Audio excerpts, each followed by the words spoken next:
कारण बाबासाहेबांचं आयुष्य हे नुसतं संघर्ष नव्हतं, तर एका सामान्य माणसाची सामान्य कहाणी होती. बाबासाहेब जर इंस्टाग्रामवर असते तर पोस्ट असते काय, एज्युकेट दोन जस्ट आपले जात धर्म वर्ग त्या फक्त आपल्या ओळखी नाही आहेत, तर जबाबदारी आहे आणि जबाबदारीचा भार हे आपल्याला असलंच पाहिजे. स्पर्शिले तू ओंजळीने खुले केले पाणी चौदार तळ्याचे, हक्क देऊन माणसाचे केले सोने पीडितांच्या जीवनाचे. शिका संघटित व्हा आणि संघर्ष करा, शिका संघटित व्हा आणि संघर्ष करा. मार्ग प्रगतीचा दाविला दिला भीमराया माझा भीमराया, भारताचा पाया माझा भीमराया,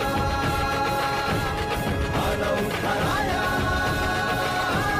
माझा भीमराया.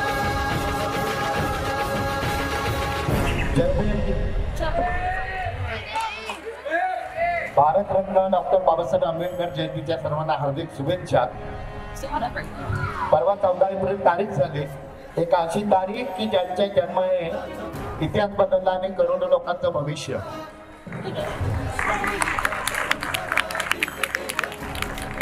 म्हणजे आपण दरवर्षी जयंती साजरी करतो, बॅनर लावतो, हार घालतो, इंस्टावर स्टोरी टाकतो, पण कधी आपण स्वतःला प्रश्न विचारतो का की आपण बाबासाहेबांच्या अनुयायी आहोत की भक्त? तर हा प्रश्न प्रत्येकाने स्वतःला विचारण्याची खूप गरज आहे. कारण बाबासाहेबांचं आयुष्य हे नुसतं संघर्ष नव्हतं, तर एका सामान्य माणसाची सामान्य कहाणी होती. आणि त्यांचं खरं अभ्यास काय होतं तर शिक्षण. बऱ्याच डिग्री घेतल्या, परदेशात शिकले. आजचा तरुण म्हणतो की शिकून काय उपयोग, पण बाबासाहेब असले ना तर म्हणाले असते की शिकण्याने दुसरी डिग्री मिळत नाहीये, तर समाज बदलतो. आज संविधानाबद्दल बराच गदारोळ चालू आहे. कोण म्हणतंय संविधान बदलण्याची गरज आहे, कोण म्हणतंय संविधान कारवाई झालं आहे. पण संविधान हे एका काळाचं नव्हे, तर काळाला पुढे घेऊन जाणारा दस्तऐवज आहे. आणि संविधान का लिहिलं तर एका अशांत देशाला शांततेचा मार्ग दाखवण्यासाठी. संविधान म्हणजे केवळ मूल्य नाहीये, तर स्वप्न होतं समानतेच्या भारताचं. पण आजचे आपले युवक काय करतात, रील्स बनवतात, फिल्टर लावतात, पण विचार करतात का हा मोठा प्रश्न आहे. बाबासाहेब जर इंस्टाग्रामवर असते तर पोस्ट असते काय, एज्युकेट दोन जस्ट आपले. आणि ह्या सोशल मीडियावर मी यांना सोशल मीडियामध्ये, कारण आपलं आधी बऱ्याच जणांनी शोषण करून झालंय आणि आज हा सोशल मीडिया आपल्या वेळेचं शोषण करतोय. या सोशल मीडियावर आपण वेगवेगळ्या ओळखीमध्ये विभागलो गेलो. जात धर्म वर्ग या फक्त आपल्या ओळखी नाही आहेत, तर जबाबदारी आहे आणि जबाबदारीचा भार हे आपल्याला असलंच पाहिजे. बाबासाहेबांनी स्त्रियांच्या हक्काबद्दल तेव्हा आवाज उठवला तेव्हा समाजामध्ये स्त्रियांना माणूस म्हणून समजलं जात नव्हतं. त्यांना विरोध झाला, त्यांचं भाषण बंद केलं, पण ते थांबले नाहीये कारण त्यांचं अस्तित्व ते नावात नव्हतं, तर त्यांचा आवाज हा विचारात होता.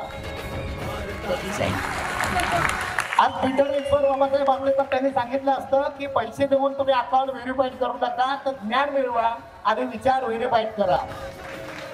आज ही जयंती साजरी करत असताना 134वी बाबासाहेब स्मरणात ठेवायचे आहे, पण त्यांचे विचार अंगीकारायचे आहेत का, तर त्यांनी दिलं आपल्याला संविधान, शिक्षण, आत्मसन्मान आणि संघर्षाचा मार्ग. आपलं काम आहे त्या मार्गावर चालत राहणं आणि येणाऱ्या भविष्य काळामध्ये मागच्या पिढीला तो मार्ग दाखवणं.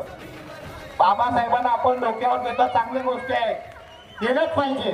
जयंती आहे 152 देशामधली, पण त्याबरोबर त्यांचे विचार डोक्यात घेणं हे त्याहीपेक्षा कठीण आहे आणि ते काम आपल्या मार्फत झालं पाहिजे, तरच खऱ्या अर्थाने बाबासाहेबांना आदरांजली मिळेल असं माझं मत मी या ठिकाणी मांडत असताना माझे 2 शब्द मी पूर्ण करतो आणि जाता जाता बाबासाहेबांचं वाक्य म्हणतो की शिका, संघटित व्हा आणि संघर्ष करा. जय भीम. भीमराया